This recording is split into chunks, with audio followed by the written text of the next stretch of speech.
in a recent article from Asia 1 on Star Citizen, the dev team discusses various ongoing aspects of the game development community and the funding. Now, Obsidian Ant's going to do a piece here. It's entitled Star Citizen, Cloud Imperium Games. Bad publicity is good for us.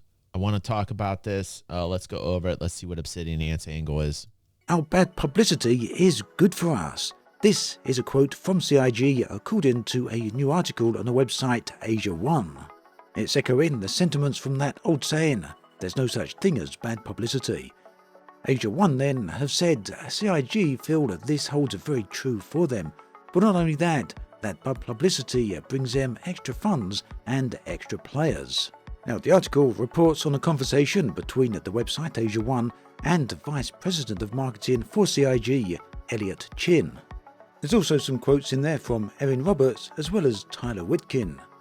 The conversation took place in Star Citizen in Asia around about September of this year, so a little while ago now, but it was only recently posted to the website on the 9th of December. There's a few interesting tidbits in the article, so I want to go through them.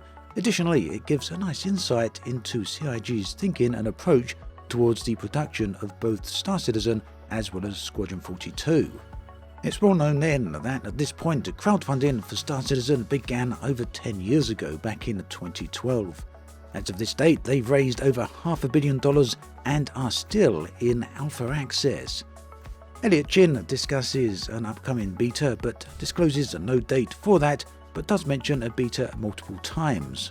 It seems then this will be a significant moment and a step forward for the game, but unlikely to happen for quite a few years, at least I would speculate. I mean, come on, yeah. First up on the card. I mean, like, if you guys are looking for a beta, it's going to be at least 2.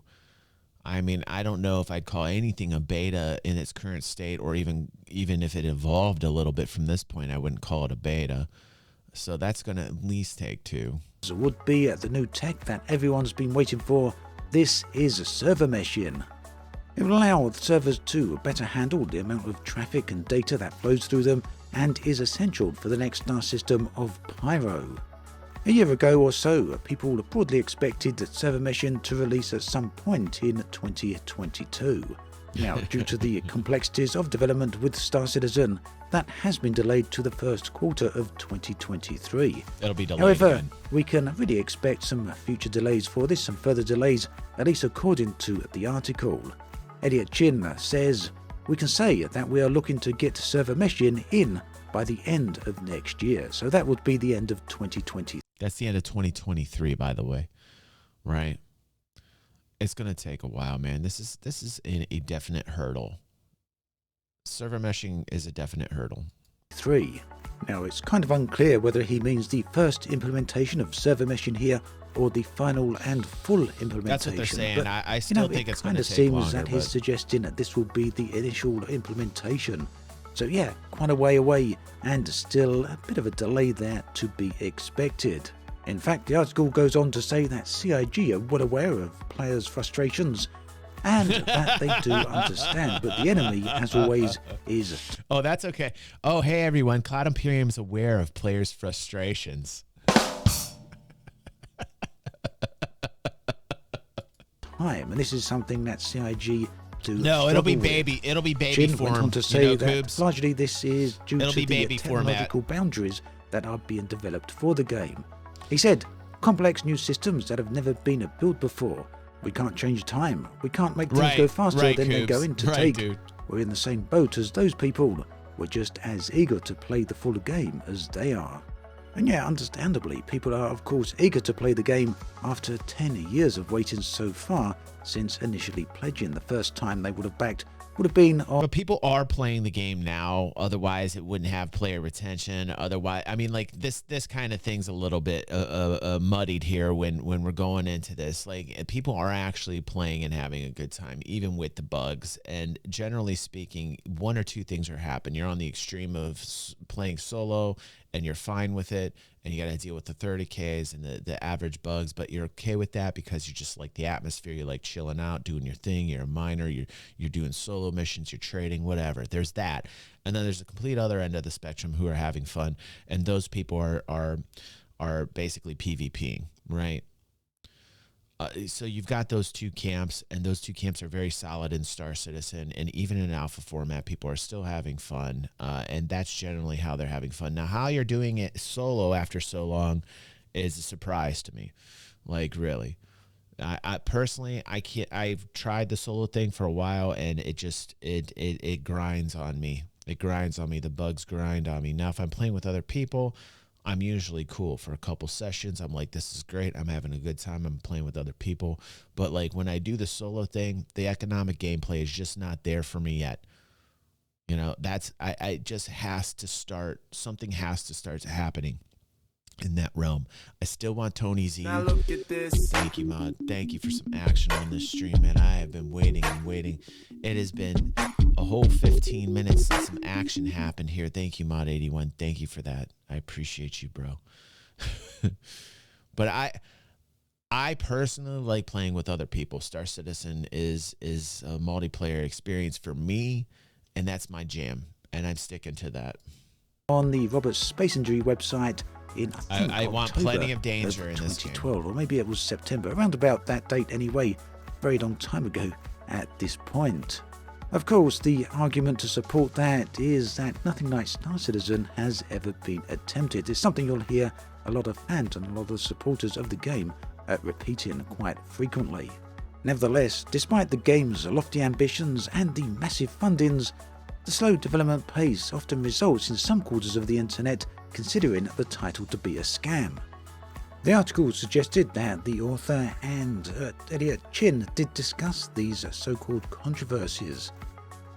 According to the article, Elliot said that some of these controversies go back as far as 5 years, but none of that happens anymore. Sometimes we have to, answer questions about the past, which is fair because those things did happen. But I will tell you that the project has not really been in any of that situation in at least. Don't get complacent, Elliot. You know, here's the thing. This is what I was talking about. That 100 million, the 100 million year that we had, don't get complacent and think you're not going to be having issues again, because you know what? We want to see that money being applied correctly. We want to make sure that the right people are in the right jobs and things are getting done. You know, that's the thing.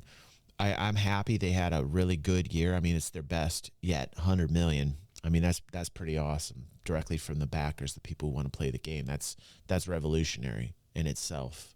That's awesome. If this game is successful, it's going to revolutionize the way the games are funded, period, and made. And you can already see it starting to happen. But we haven't seen one truly take off the way Star Citizen has. Star Citizen is the only game being developed right now that is being backed by gamers directly, that has had this level of success financially. We want to make sure that the money is being applied correctly. We want to make sure that people who are in the department leads, John Cruz specifically, and the ship development pipeline, we want to make sure that there's enough people or that there's enough talent there to automate the process. We got to get that down. It's got to be automated. I'm getting tired of the concept ship sales. I understand that they need to keep doing that to bring the revenue in. However, I would suggest trying to change the format and not selling concept ships anymore, only selling ships that are finished. I know that might hurt them initially, but it looks a lot better. And if they can figure out a system in which they can make the same amount of profit by going to finish the ship and then putting it to market, that is going to give the dev team a goal that we can't sell this until it's completed. And perhaps it will speed up the process, because if they need the money, I want them to commit to a promise. I want them to stop with the concept sales. They said they were going to slow down. They said they were going to slow down in I think it was a recent Star Citizen Live. But I want it to completely stop. I want the concept ships, the concept shills to stop, and I want only finished ships to hit to buy. And that might give a fire or a spark or inspiration for the teams to move faster, to get ships done faster. Possibly not the right way to go about it, my opinion, I could be wrong. Cooper says it does seem like there's a possible or real Ponzi scheme-esque danger to ship seals. Yes, you're starting to see this conversation happen more, Cooper. It is definitely something that's in the radar of Star Citizen content creators. But I don't think anybody has said that they want concept ship seals to stop completely and only sell finished ships. I don't know. I might be one of the first that says that. I'm not sure if anybody else that's a Star Citizen content creator says that. I'm of that impression. Or opinion. Again, it's my own. You can say that I'm wrong, but I think that it's probably a healthier way to go about it. It might not initially be as financially positive for them, but I think over the long term, it's a better take on the whole system. Nash says they're going to switch to digital real estate. They already sold land, so they did that in Essence Gator. DEFCON has worked, but that ship backlog is getting huge. It is. Box Swapper says, I'm just saying there are Haas solutions that they don't have to make from scratch. If they have their own servers instead of cloud infrastructure, I can see the limitations. Otherwise, Kubers is a good way to handle a massive elastic server. But hey, I am not a SIG admin. But voices do work. You know, like the voices of us combined do work. We do influence it in some way. Some content creators say, well, I'm not an influencer. What I say doesn't really affect the game's development. Yes, it does. That's such a naive take. If you're hearing content creators saying that they're not doing that, it's a bunch of bullshit, especially ones larger than my subscriber base by multitudes. They are definitely an influencer. Don't listen to them if they're saying, oh, I'm not an influencer. I only have a couple 100,000 subscribers. I have a really huge fan base, and when I speak, you know, I'm not influencing Cloud Imperium at all with my hundreds of thousands of subscribers. Yes, you are. I'm warning you. Thank you, Box Swapper. Look at him go. 10 community subjects. God bless you. Merry Christmas to you, Box Swapper. Next time, it's gonna be glass. Thank you. Coming in with that professional DG Bruce Lee. Gifting. This is our very own Santa Claus right there. Thank you. I appreciate you, Box. That's very nice of you, dude. So, yes, these people are influencers. I am also one, even though I hate that title. But, like, when I speak, I've said things that I've seen take effect in the game. We have. Over the years, I've been covering Star Citizen. I've said a lot of things that I wanted to see, and they've become part of the game. So, yes, we are, and we do. But I think they have to be very careful of not I think that Cloud Imperium at this point, they're getting at a point where they're becoming very successful, and they have to be very careful not to become complacent. If they become complacent, right, their public image is going to get tarnished, and everybody's going to start looking at them as a cash cow. And if they focus so much on ship sales and not the game dev that we're looking for, and it's a symbiosis, right? It's a symbiosis. You got the money coming in through the marketing, through the ship sales, through the designs of the ships. 80% of revenue coming in through ship sales. So you got that side of things that I think needs to become more automated. And then you've got the game dev side. And yes, by designing the ships, you slightly get the game dev as well. I understand that. But on the game dev, I'm talking about pure hardcore game mechanics, physics, server meshing, these things on this side. So you want to make sure there's a good balance between the two.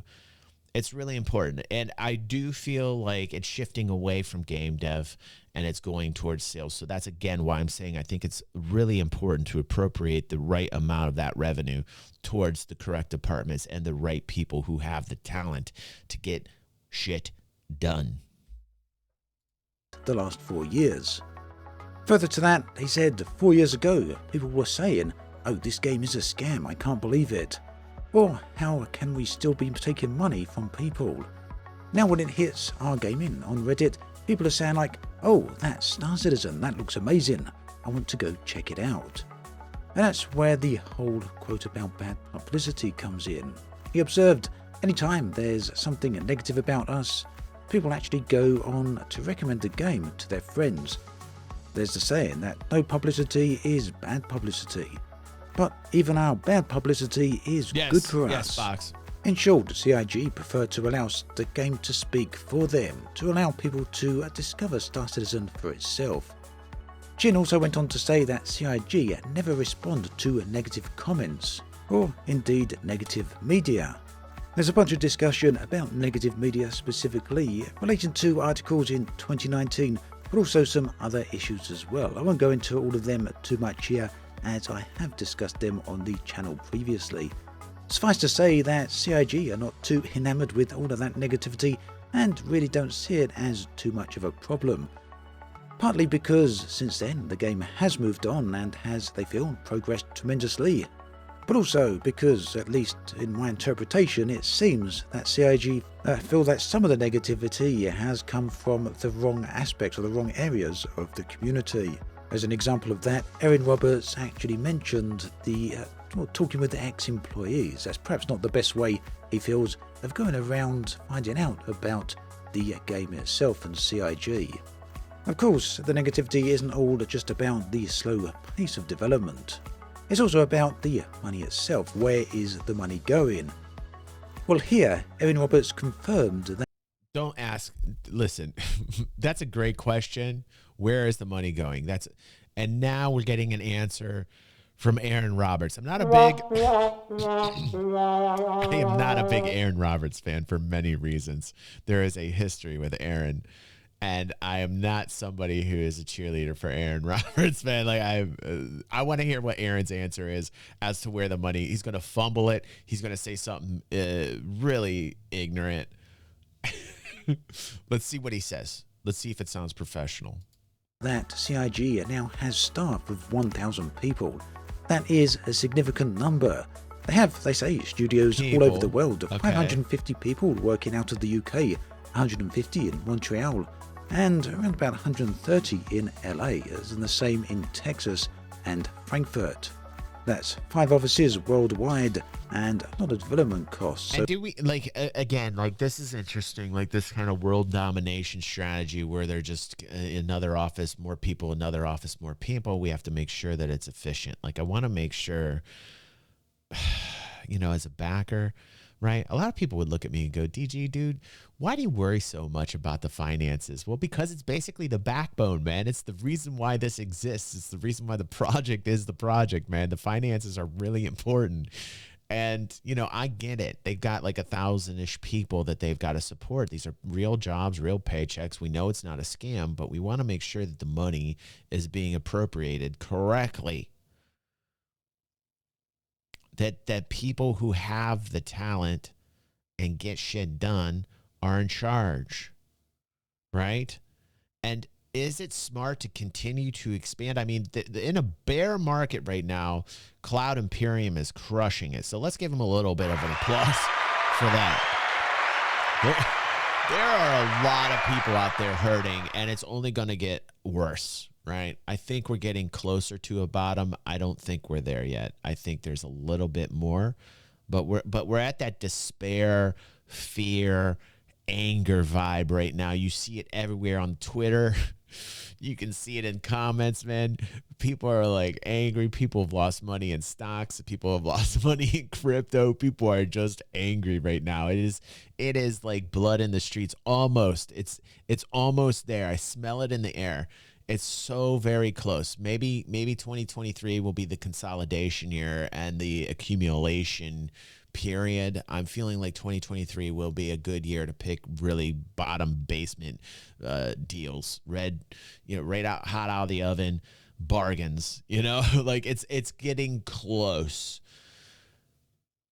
And yet through this bear market where we're almost near a bottom or closing to it, there's got to be a capitulation moment. It hasn't happened yet where everybody says, oh shit, we're all gonna die, and then you see the market just go, you know, there's like a vacuum and everything gets pulled down, and then people go, wait a second, this is way too crazy, I gotta buy, this is the lowest price I've ever seen, and people go, and they run back in, so they all run out, fire, oh my god, and then they go, huh, what? Oh my God, there's no fire in there? Well, I can get the best seats ever. Let me run back. Let me run back. Let me run back. So that's capitulation. That's capitulation, my friends. When everybody runs out of a building they think's on fire and they realize for whatever reason, why the hell did I get out? Now I got to get back in and get the best seats possible. And they all run out and then they all run back in. That's capitulation. And that's when you hit the bottom. And it's getting close. It's getting very close. And through it all, Cloud Imperium is navigating it like a boss. They're expanding. They're expanding. That is very highly unusual, and that determines who wins versus who loses. So congratulations. I do want to give some applause. I don't know if they meant to do it or they just have serious financial prowess, but like, damn. They're doing pretty good in this market right now. So I give them props on that.